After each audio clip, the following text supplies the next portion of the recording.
The Yahoo Plus experience. Pablo Richie was a popular boy in the city of Lagos. Everybody knew his name. In fact, if you walk on any street and shout Pablo Richie, 10 heads would turn and shout back, "Big boy." He was that famous.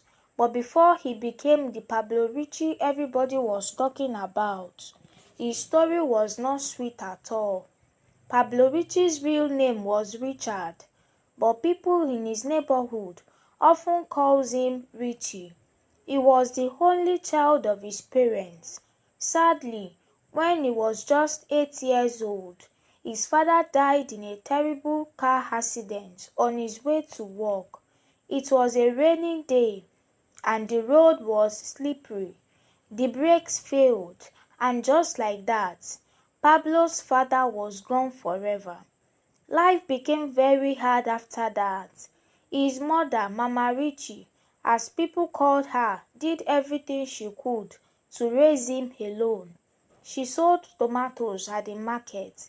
She carried every basket on her head under the hot Lagos sun. Sometimes she would come back home with her legs swollen like yam, all just to feed Pablo and pay the little school fees. But Pablo, he was never satisfied.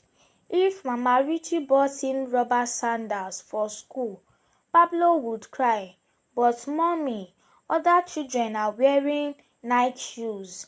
If she gave him bread and beans for lunch, he would frown his face and say, "Is it everyday beans? Other children are eating pizza." Whenever Mama Richie tried to explain that money was tight, that life was not easy, Pablo would hiss loudly, roll his eyes, and walk out. Sometimes he even slammed the door so hard that the windows would shake. "Me, I deserve better," he would shout. Mama Richie would sit on the old couch and cry. She hoped that maybe, just maybe, when Pablo grew older he would understand. Maybe he would change. But Pablo didn't. In fact, the older he got, the worse he became. When Pablo failed his WAEC exams 3 times, Mama Richie begged him to try learning a trade.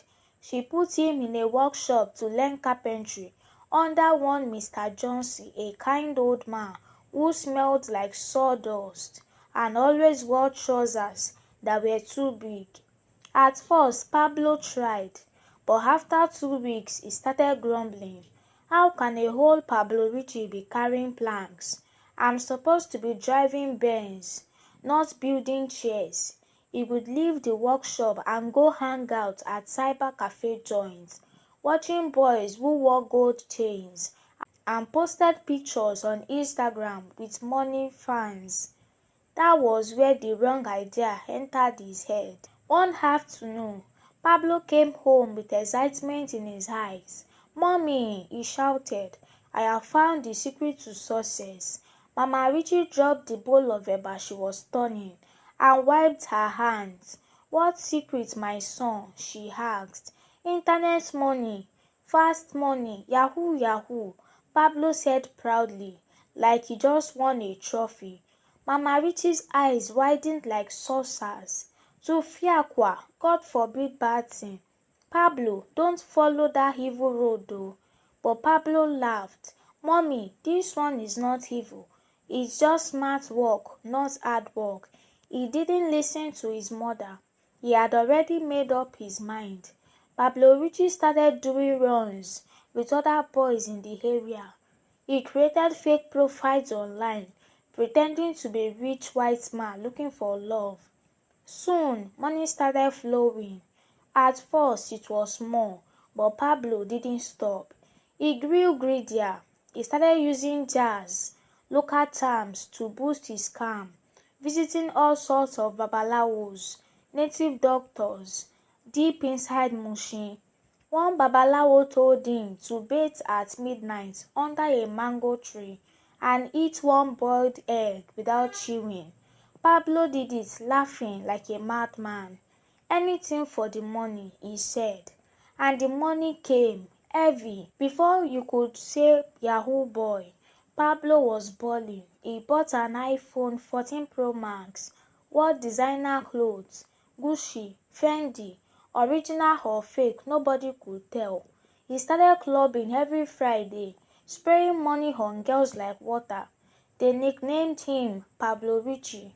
But deep down, Pablo was still that little boy who wasn't satisfied. No matter how much he got, it was never enough. He wanted more fame, more girls, more everything. Pablo Richie was still never satisfied. Even with all the money he was making from Yahoo, it was like he had a big hungry hole inside him that money could never fill. One day, he would buy a brand new phone. The next day, he would throw it away and say, "This one don't hold jare. I need the latest." If he bought sneakers today, tomorrow he would be looking for designer's belts, big ones, the ones that shout, "I have arrived," from 3 streets away. Pablo was chasing money like a goat chasing a bag of rice. Now you might be wondering, but where was Mama Richie all this while? Didn't she see what her son was turning into? Oh, Mama Richie, poor woman, thought her son was still learning carpentry. She would brag at the market to her friends, "My son is learning serious handwork.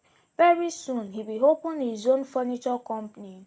I'll be supplying chairs to the governor's office." She had no idea that instead of measuring wood, Pablo was measuring how many girls he could impress with his flashy phone and gold chain.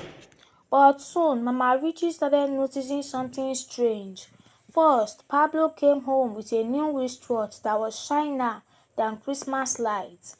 Then he bought new shoes, real leather ones, smelling like a brand new car. One evening, he even gave his mother 50,000 to buy foodstuff. Mama Richie's eyes widened like granules in hot oil. Where is all this money coming from? She wondered. At first, she thought maybe Mr. Johnson is paying him apprentice money, but in her heart, something didn't feel right. One hot afternoon, Mama Richie decided she had seen enough. She called Pablo to sit down. "Richie, my son," she started, wiping her sweaty forehead with the edge of her wrapper. "Come and tell me the truth. This carpentry work you are doing, what is really happening?" Pablo scratched his head. He looked left, he looked right. Then he sighed and said with a big foolish smile, "Mama, forget that thing. I don't stop that yeye carpentry work. I went to different place instead. I'm now learning Yahoo, the one I told you about before." It was as if thunder struck inside Mama Richie's heart. She grabbed her chest and staggered back like someone who just saw a ghost. Her wrapper almost fell off. "Jesus! Jehovah! Chineke mo!" she screamed. "Richie, you want to kill me before my time." She sat on the floor, dust flying everywhere, wailing like a professional mourner at a village funeral. "After all my sufferings, after all my prayers, you went to learn Yahoo, internet stealing." Pablo just stood there, chewing gum like nothing happened. "Mama, abeg calm down. Na the new way of life be that," he said, rolling his eyes. Mama Richie looked up at him, her eyes red with tears. "New way of life? When you end up in jail, will you call it a new life too?" Pablo clicked his tongue and walked out, saying, "Mama, you too dey fear. Leave me jare, I go blow." And with that, he bounced out of the house. From that day, things between Pablo and his mother were never the same again. Mama Richie prayed and fasted. She went to churches. She sowed seeds. She even climbed mountain tops to cry for her son. But Pablo didn't listen. Now Pablo wanted to enter big boy Yahoo level, the one that involved Yahoo Plus. It wasn't just about chatting online anymore. Now it was rituals. sacrifices, and secret meetings in dark places. One Babalawo native doctor told him, if you want to be richer, you must sacrifice something of your blood and eat human feces. Pablo laughed and said, no wahala, if na for money I go sacrifice am, forgetting he will eat human feces. All he cared about was driving the biggest car in Lagos and spraying money at parties like a faulty ATM machine. He thought it was a joke, but life was waiting to teach him a big lesson. Soon, Pablo made a big score. He scammed a woman in America and made 35 million. Yes, you heard right, 35 million. Pablo went mad with excitement. He bought a black G-Wagon immediately. He customized the plate number to Richie 01. He rented an apartment in Lekki Phase 1. Big parlors, big kitchen, swimming pool, everything. He threw another party bigger than before. This time he hired dancers to wear angel wings and fly from the ceiling. People hailed him, Pablo Richie, Odogu na you. Pablo Richie, money na your mate. Girls lined up, fighting just to take pictures with him. But while Pablo was busy flexing, his phone rang. It was one of his old neighbors from the city. At first, Pablo didn't want to answer. Who is disturbing my flexing? He grumbled. The phone kept ringing. Finally, he picked up. Hello, who be this? He barked. The voice on the other end was low and shaky. Pablo, it's about Mama Richie. What about her? Pablo asked, frowning. Your mama don't go. She died this morning. For the first time in a long time, Pablo Richie froze. He stood there in the middle of the noisy party, champagne glass still in his hand, music blasting, but suddenly it all sounded far away. Mama, dead, he whispered. The neighbor continued talking, but Pablo couldn't hear much again. It was like someone removed the ground from under his feet. You see, Mama Richie had been very sick for months. She would cough and cough until her voice disappeared. She would lie down on her hard old mattress, wishing her son would come home. But all Pablo cared about was sneakers, gold chain, and Instagram followers. Even when he heard from others that his mother was not feeling well, he would wave it off and say, abeg, she go dey alright. Old people dey always sick. He was too busy living the life to check on the woman who carried him for 9 months, fed him with her last kobo, and prayed for him when he was nobody. Now she was gone. Pablo Richie sat down quietly. For the first time in years, he wasn't smiling. He wasn't forming the big boy. He wasn't chewing gum and saying he choked. His chest felt tight. Guilt gripped him like a vice. Is this how it feels when you lose the only person who truly loved you? He thought. But the bad news didn't end there. Do you remember the Babalawo who told him he had to sacrifice something he loved? Well, sacrifice number 1 had been fulfilled. Pablo had sacrificed his own mother without even knowing it. The blood of someone he loved had been taken. Now came sacrifice number 2. The Babalawo called him the next day. My son, the deep scary voice said over the phone. Congratulations, first sacrifice is complete. Now for the second sacrifice. Pablo's heart beat fast. What is the second sacrifice, Baba? He asked, his voice shaking. You must eat feces, human feces. Pablo's brain nearly exploded. Baba, I no hear well. Wetin you talk? He shouted. You heard me, the Babalawo said calmly. You must eat human feces with your whole mouth and swallow it. That is the only way the money will keep flowing. Pablo Richie jumped up from where he was seated, like a frog that sat on hot pepper. To fiakwa, God forbid, eat poo. He ran to his mirror, looked at himself, and almost slapped his own reflection. Me, Pablo Richie, big boy of Lagos, chopped shit. But deep inside, Pablo knew he was trapped. If he refused, all the money, cars, designer clothes, and the houses would vanish. And worse, the Babalawo warned him he could lose even more than just money. He could lose his life. Pablo Richie spent the whole night sweating. He rolled on his expensive mattress, groaning.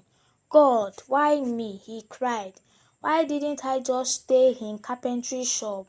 He remembered the hammer and nails he abandoned. He remembered the dusty carpenter's bench. He remembered his mother's tired but hopeful smile, and he cried like a baby. Morning came, and Pablo Richie knew he had to choose. Two options: eat the disgusting thing and remain a big boy, refuse and face whatever course was coming. He decided to call his friends for advice. Big mistake. When he told them what the Babalawo said, his so-called friend burst out laughing. Guy, you go chop am sharp sharp now, one said, slapping his back. Guy, just close your nose, open your mouth wide and swallow. Money no dey dirty, another shouted, almost falling off his chair, laughing. Pablo Richie felt shame like never before. Is this the life I wanted? He asked himself. Is this the rich life I was dying for? Meanwhile, the Babalawo kept calling. Time is running out, my son. If you delay, you will see what will happen. Pablo blocked the number out of fear. But that night, strange things began to happen. First, his G-Wagon stopped working for no reason. Engine knock. Then his bank account froze. All his millions disappeared, vanished like smoke. Even his friends started avoiding him like he was carrying bad luck. In less than 1 week, Pablo went from big boy to big beggar. One day, as he sat outside a buka, drinking pure water because he could no longer afford Pepsi, he saw small boys pointing at him and laughing. See am, na him be Pablo Richie wey dey spray money last month. Now, na kpako life he dey chop. Pablo Richie bowed his head in shame. He had traded his soul for riches and ended up with nothing. Not even his mother could forgive him. Pablo Richie sat outside that old buka, staring into space, lost and broken. He had no car, he had no house, no money, no mother, and no real friends. All he had left were memories and regrets. Memories of a poor but happy boy who once worked at a carpentry shop. Memories of a mother who prayed every day for her son to become a great man, not a Yahoo boy. But greed had swallowed Pablo, and now he was just a shadow of himself. Pablo's eyes filled up with tears. From that day, Pablo Richie decided to change. He went back to carpentry. Yes, it was hard. Yes, people mocked him. See Pablo Carpenter, they would laugh. From big boy to nail boy. But Pablo kept working. Slowly, painfully, his life began to rebuild. Today, Pablo Richie is no longer the flashy Lagos big boy you once knew. He is now the proud owner of a small carpentry shop, Mama Richie Furniture's Work. Every day he remembers the woman who loved him when he had nothing. Every day he thanks God for giving him another chance, because true riches are not in cars or houses or clothes. True riches are in peace of mind and a clean heart. If you enjoy Pablo Richie's story, smash that like button. Follow our page for more powerful, interesting, and powerful life stories. Share this video with someone you care about. You might just save a life.